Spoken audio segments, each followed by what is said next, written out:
Baina, nondik hasiko gara? Lehenik ikusi zer hobetu behar dugun. Ze subentzio dauden ikusi behar da. Zer finantzaketa behar dugun. Inbertitu efizientzian errazagoa da orain. Egin zure hobekuntza plana, ezagutu behar duzun finantzaketa eta eskura dituzun laguntza eta kenkariak. Sartu birgaitze eraginkorra.laboralkutxa.eu simulatzailean.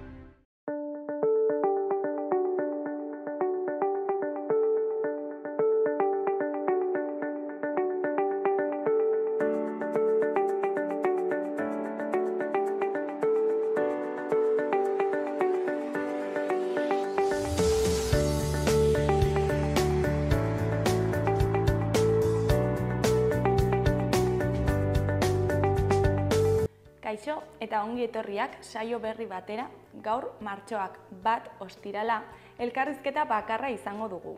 Oraingoan, Berta Arizkun Burlatako alkatea izango dugu. Nafarroako hainbat alkatek manifestu bat sinatu dute. Trafikoaren eskumena Nafarroari transferitzearen aldekoa. Eta honen inguruan hitz egitera dator. Baina honekin hasi baino lehen, goazen betiko edukiarekin.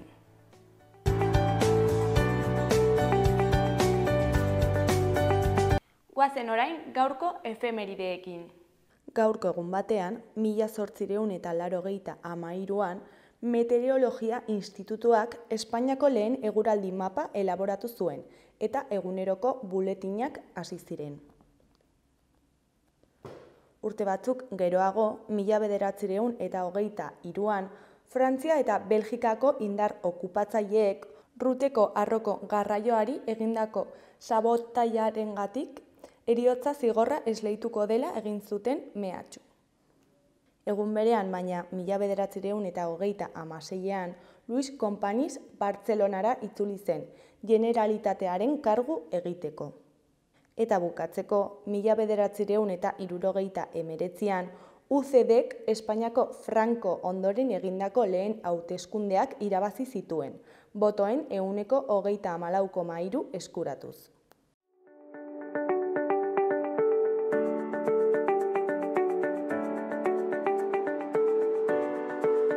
Aste honetarako agenda ikusiko dugu. Ostiralean bertso afaria egongo da gaueko 9:00 geltokin. Bertsolariak Julio Soto, Maialen Lujanbio eta Sarai Robles izango dira, eta aurkezlea Ander Aranburu. Sarrerak 28 euroan egongo dira eta www.geltoki.red/eu webgunean salgai egongo dira. Larunbatean, Mendillorriko Zibiboxean 6:30 7:30 txontxongilo ikustaldia egongo da, Niararen bidaia izenekoa. Niara Amazonas oianean bizi den 9 urteko neskato indigena da. Niarak oso modu berezia dauka naturarekin harremantzeko, airearekin, urarekin, vegetazioarekin eta animaliekin komunikatzeko gai da.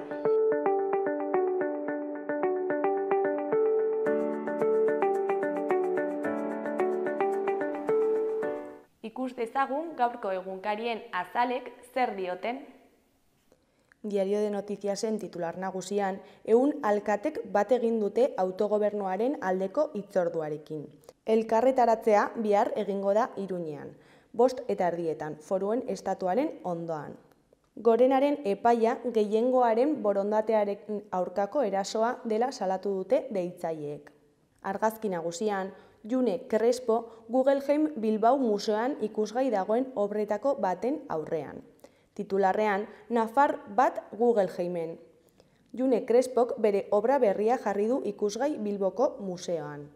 Beheko berrietan, alde batetik, Euskara bideak 12 milioi izango ditu Euskara sustatzeko. Bestetik, zuzendaritza berritu behar duten 71 ikastetxeetako 44 hautagairik gabe daude. Bukatzeko, Nafarroa ere harro, 23. korrikarekin bat. Eskuineko berrietan, alde batetik, epaileak abalos jo du bitartekari moduan Koldo auzian. Bestetik, tsunami auzian Puigdemont terrorismoagatik ikertu du Gorenak. Jarraian, Israelek Gazan janaria banatzeko ilara bati eraso dio eta 100 hildako baino gehiago utzi ditu. Bukatzeko, 6F nekazarien plataformak elkarte bat eratzea planteatu du. Diario de Navarraren titular nagusian, Gorenak Puigdemont ikertu du terrorismoagatik eta amnistia legea zaildu du.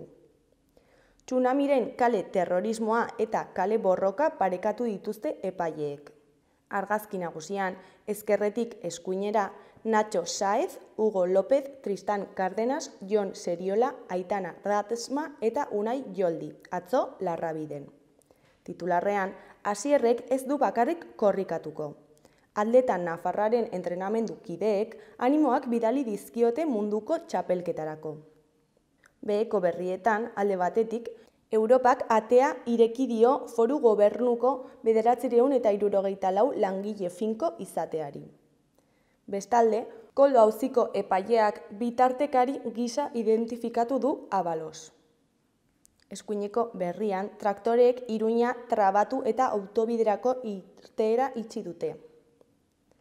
Goiko berrietan, alde batetik, auto elektrikoa non kargatu Iruñean. Bestetik, Beneditarrek Nafarroatik alde egin dute. Azkenik, Belakoako elur jauzi tragikoaren 40 urte. Gara egunkariaren titular nagusian, Auzitegi Gorenak legea bihurritu du Puigdemont terrorismoagatik auzipetzeko. Euskal Herriari erreferentzia ugari egiten dizkion auto batean, Auzitegi Gorenak erabaki du tsunamiaren protestak terrorismo bihurtzea eta Carles Puigdemont eta Ruben Wagelsberg auzipitzea. Argazki nagusian, Williams anaiak besarkada batekin ospatzen. Titularrean, finalera ate handitik Atletiko mendean hartu eta gero. Atletikek 3-0 irabazi zion atzo Madrilgo Atletikoari. Eskuineko berrian, filtrazioen arabera, Suar foam tiro batez zauritu zuten. Josu Erkoreka sailburuak gardentasuna agindu zuen arren, ertzaintzak filtrazioetara jo du Suarren kasuaren ikerketak partzialki ezagutzera eramateko. Beheko berrietan, alde batetik, No estás sola filmaren estrenaldia. Almudena, Carracero eta Robert Beharren hitzetan, filmak biktimentzako erreparazio soziala izan nahi du. Beste alde batetik, gutxienez 100 pertsona hil dira Israelek janari banaketa bat bombardatu eta gero. Bukatzeko, Dani Ulezia hilda, El Columpio Asesino taldeko basu jotzailea eta musika ekoizlea. Berriaren titular nagusian, turismo bizitegien erregistro eskaerak apaltzea lortu dute Ipar Euskal Herrian. Urtebete da elkargoaren konpentsazio araua indarrean sartu zela, eta erregistro eskaerak azkarki apaldu dira. 400 baimenetatik 2 ezarri da konpentsazio araua. Duela urtebete, 10.000 etxe ziren urte osoan turismora bideratuak. Espero dute 2 urte barru ia hutsera iristea. Argazki nagusian, Iñaki Williams partida hasi eta gutxira sartutako gola ospatzen. Titularrean, Sevillako finalera festa giroan. Atletik kopako finala jokatzeko sailkatu da. Williams anaien eta Guruzetaren gol banarekin Atletiko Madrili aise irabazita. Beheko argazkian, kulturatik genozidioari estopen aurkezpena. Kultur eragileek bat egin dute eta manifestaziora deitu, Gazako genozidioa eten dadila eskatzeko. Gainera, laguntza jasotzeko zain zeuden 100 lagunetatik gora hil ditu Israelek Gazan. Honen ezkerreko berrian, Puigdemont terrorismoa egotzita ikertu du Auzitegi Gorenak. Kutxabankek inoizko emaitzarik onenak lortu zituen iaz, interes tasa handiei esker. Goiko berrian, kontrastez betetako loturak ikusgai jarri ditu June Crespok Guggenheim Museoan. Euskal Herria Irratiaren titular nagusian, Usoa Purroiren hitzetan, amagintzak edoskitzean babesa eta laguntza eskaintzen die amei. Erditzea lagunduta eta babestua dagoen etapa da ama batentzat, baina erditze ostea askoz ere gutxiago lantzen da. Azaldu du Usoa Purroik. Egoera zaurgarria izaten da ama izan berri den batentzat une hori, eta edoskitzean izan daitezkeen zailtasunak, zalantzak eta galderak erantzutea da amagintza elkartearen xedea. 25 urteko ibilbidea osatu dute eta horretan segitzeko asmoarekin ari dira titia emate prozesua errazten. Eskuineko berrietan, alde batetik Iñaki Lizarberen hitzetan, baso suhiltzaileen lana udan ez ezik neguan ere ezinbestekoa da. Baso suhiltzaileen eskaerak dira 12 hilabeteko lanaldiak izatearena. Udan suteak itzaltzen aritzen dira, baina, hain zuzen, horiek prebenitzeko eta basoak zein mendiak garbitzeko, neguan ere lan egitea garrantzitsua dela uste dute. Euskal Herria irratian Iñaki Lizarbe baso suhiltzaileak adierazi du euren eskaerak beste erkidego batzuetan betetzen ari direla eta Nafarroako gobernuaren baitan anbizio falta sumatzen dutela. Bestetik, pentsioak duintzeko ausardia falta leporatu die 1080 orain plataformak alderdi politikoei.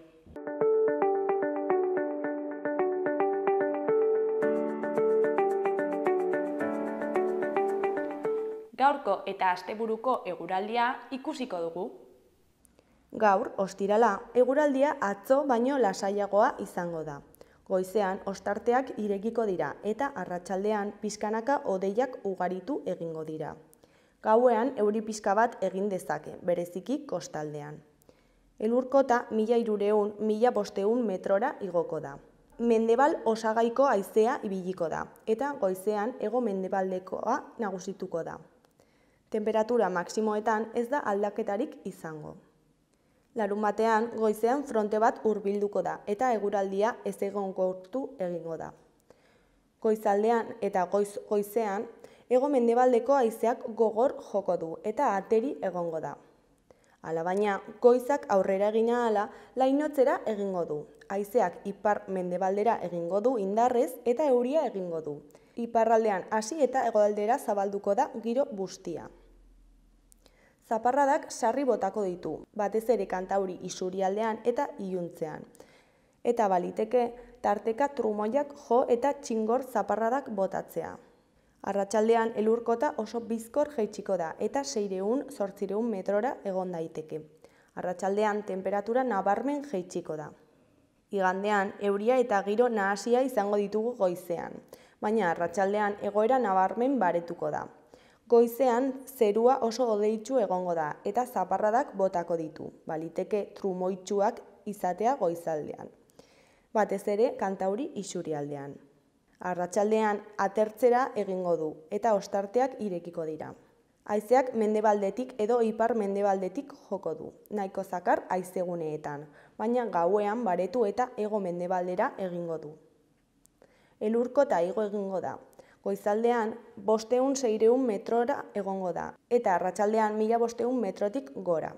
Temperatura maksimoak apur bat jaitsiko dira.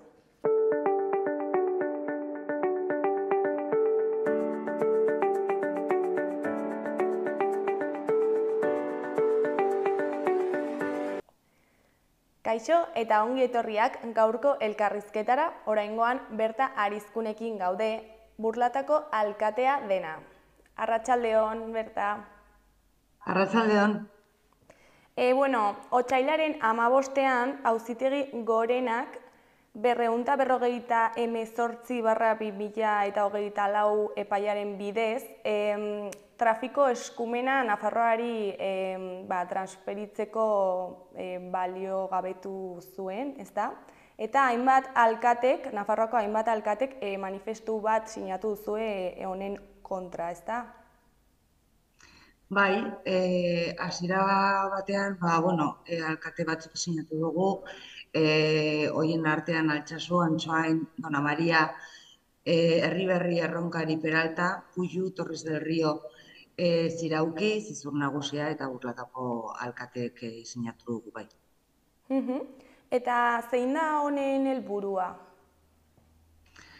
Zuk esan duzun bezala, Auzitegi Gorenak gabetu egin du trafikoaren eskumena Nafarroari eskualdatzea eta erabaki hori kritika egitea helburua da, ez? Epai horrek sortutako egoerari irtenbide eraginkorra emateko beharrezkoak diren lege formulak bilatzeari balioa ematen diogu Nafarroako erakundeen eginkizun nagusiaren bitartez, baina hala ere uste genuen ez gaudela ados esan beharra zegoela. Eta zeintzuk dira arrazoi konkretuak honen aurka azaltzeko edo? Alde batetik Nafarroako gehiengoaren borondate politikoaren aurkako erasoa delako, eskubide historikoen eta Nafarroako autogobernuaren aurkako erasoa delako, eta estatuaren bultzada politiko birzentralizatzaileari erantzuten diolako.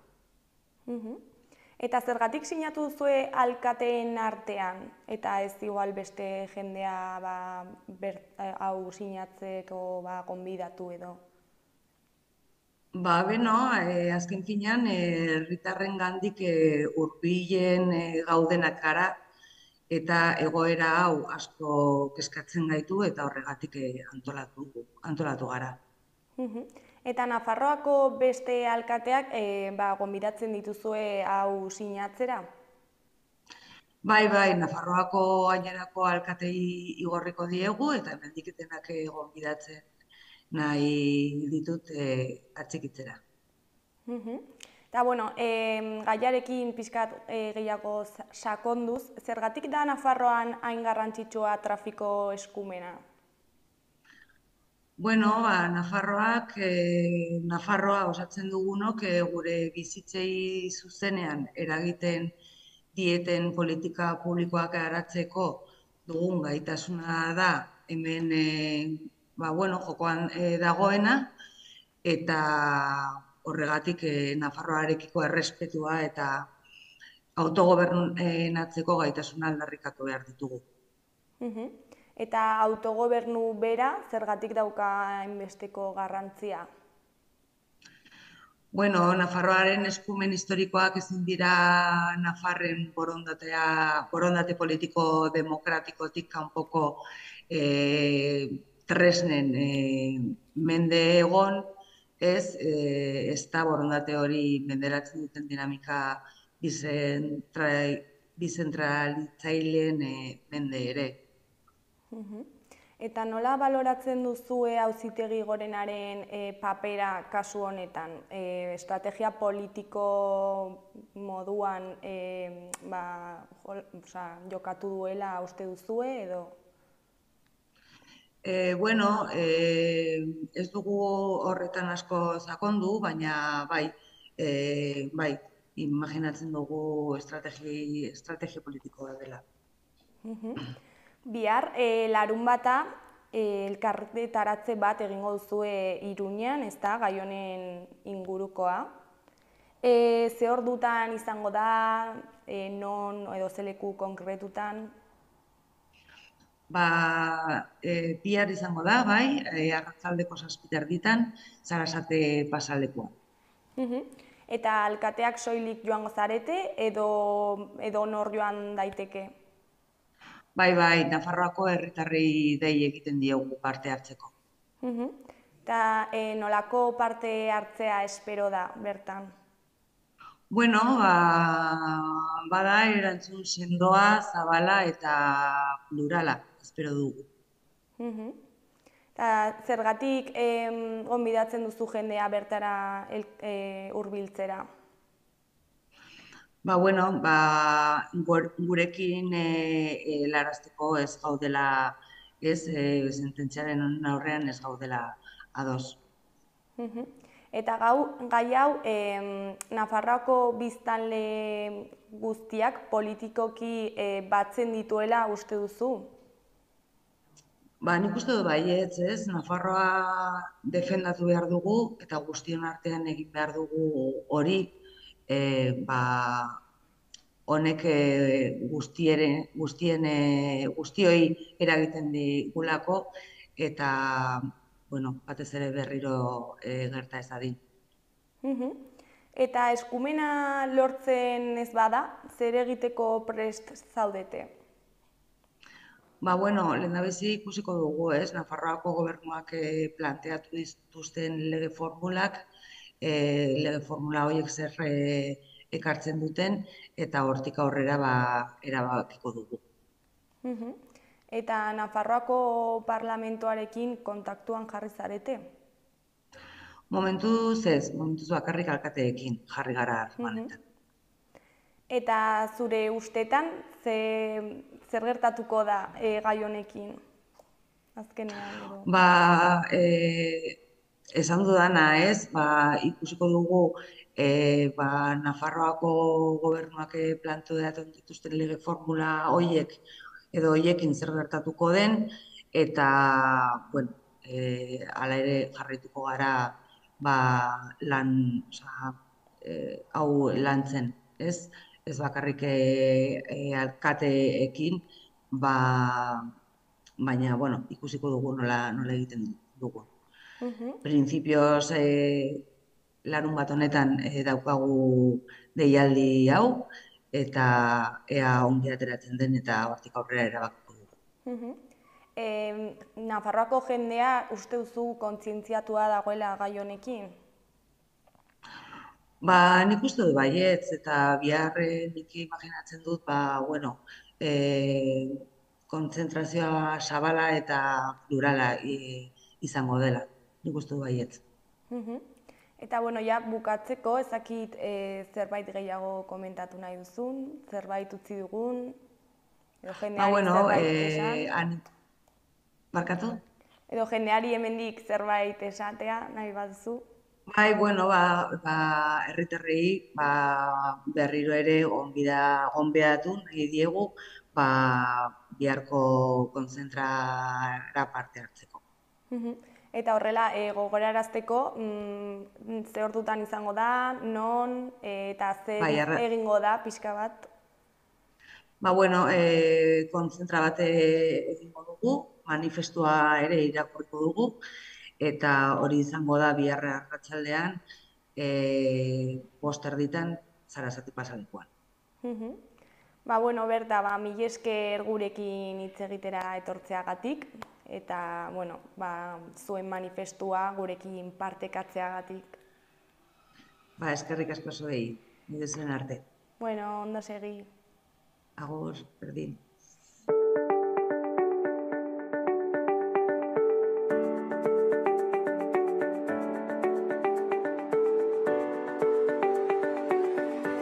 Gaurkoz, hau izan da dena, astelehenean itzuliko gara eduki eta elkarrizketa berriekin. Asteburu oso ona pasa. Agur! Gobierno de Navarra. Nafarroako gobernua.